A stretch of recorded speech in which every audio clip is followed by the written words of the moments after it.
Hi everyone, আসসালামু আলাইকুম। Welcome back to my channel Bangladeshi blog Italy. আজ আমি আপনাদের সাথে খুবই নামকরা একটি কফির রেসিপি নিয়ে চলে আসলাম। অনেকেই এই কফিটি বানিয়ে ফেলেছেন, আর সবার বানানো দেখে আমিও আর দেরি করলাম না, আমিও বানিয়ে ফেললাম। খুবই মজার ডালগোনা কফি। তো ডালগোনা কফি বানানোর জন্য আমি প্রথমেই এখানে 5 চা চামচ পরিমাণ কফি নিয়েছি আর 5 চা চামচ পরিমাণ চিনি নিয়েছি। আমি চিনি আর কফি সমান পরিমাণ দিয়েছি। আপনারা যদি চিনির পরিমাণটা কম খেতে চান তাহলে কম দিলেই হবে। আর দিয়ে দিলাম 4 টেবিল চামচ পরিমাণ পানি। আমি কোনো মেশিন ব্যবহার করছি না, হ্যান্ড উইক্স দিয়ে আমি খুব ভালো করে এটাকে ময়ান দিতে থাকবো। আর আপনারা চাইলে বিটার দিয়েও এই কফিটাকে বিট করতে পারেন। তো হ্যান্ড উইক্স দিয়ে খুব ভালো করে ঠিক এভাবে করে এই কফিটাকে সেট করতে হবে। আর আমি একটু বেশি পরিমাণ কফি নিয়েছি যাতে করে আমি কিছুদিন স্টক করে কফিটা বানিয়ে খেতে পারি। আর কফিটা আসলে যত বেশি নেওয়া যায় কফি ক্রিমের ভাবটা ততটা বেশি হয়। তো খুব ভালো করে বিট করতে করতে আপনারা এক পর্যায়ে দেখতে পারবেন যে এটার একটু কালারটা চেঞ্জ হয়ে আসছে। আর এই হ্যান্ড উইক্স দিয়ে করাটা একটু হার্ড হয়ে যায়, কারণ অনেকের হাত ব্যথা হতে পারে। তো যদি আপনাদের কাছে এভাবে করতে হার্ড মনে হয় সেক্ষেত্রে আপনারা বিটার দিয়েও করতে পারেন, সেম একইভাবে। তো এভাবে করে এক পর্যায়ে আমি কফিটাকে সেম একইভাবে বিট করে নিচ্ছি, অর্থাৎ খুব ভালো করে মিশিয়ে একবারে ক্রিমের ভাবটা নিয়ে আসছি।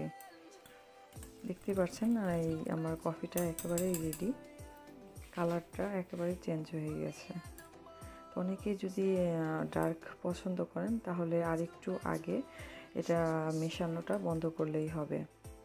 যখন দেখবেন যে লালচে ব্রাউন কালার আছে সেই পর্যায়ে বন্ধ করলেই হবে। তো আমি এখানে দুধ নিলাম, দুধ আমি এখন গরম করে নিচ্ছি। আর এই কফিটাকে আপনারা এরকম একটা কন্টেনারে করে রেখে খেতে পারবেন কিছুদিন। এই জন্যই একটু বেশি করে বানালে সবচেয়ে ভালো হয়। তো এখন আমার কফিটা তো একেবারেই রেডি। তো দুধটা গরম করলাম, গরম করে তারপর আমি এখন কফিটা দিয়ে সার্ভ করব। তো দুধ গরম করে নিয়েছি, এখন কফিটা দিয়ে দিচ্ছি। তো এই কফিটা তুলনামূলকভাবে অনেকটা তিতা। যদি আপনারা এই তিতাটা খেতে না চান তাহলে কিন্তু সেম একইভাবে কাপুচিনো ওয়েতেও আপনারা এই কফিটা বানিয়ে খেতে পারেন। শুধু দুধটা গরম করে 1 চা চামচ এই কফিটা দিয়ে নেড়ে চেড়ে দিলেই কিন্তু কাপুচিনোর স্টাইলেরই হবে, স্বাভাবিক কফিও খেতে পারবেন। তো যারা কফি একটু তিতো পছন্দ করেন তাদের জন্য আজকের এই রেসিপিটি আশা করছি সবার ভালো লাগবে।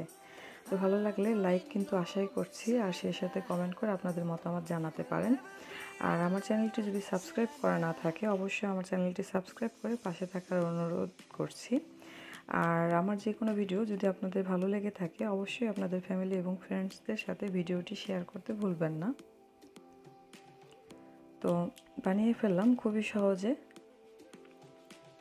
ডালগোনা কফি, আর অনেকেই অনেক পছন্দ এই কফিটা।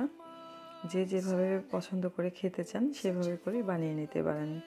তো সবাই ভালো থাকবেন, সুস্থ থাকবেন। ভিডিওতে দেখার জন্য সবাইকে অনেক অনেক ধন্যবাদ। আল্লাহ হাফেজ।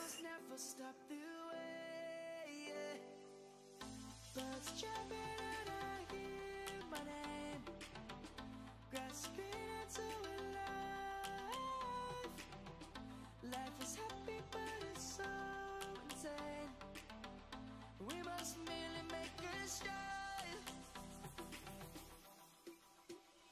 Savannah, I'm coming home. Savannah, we'll never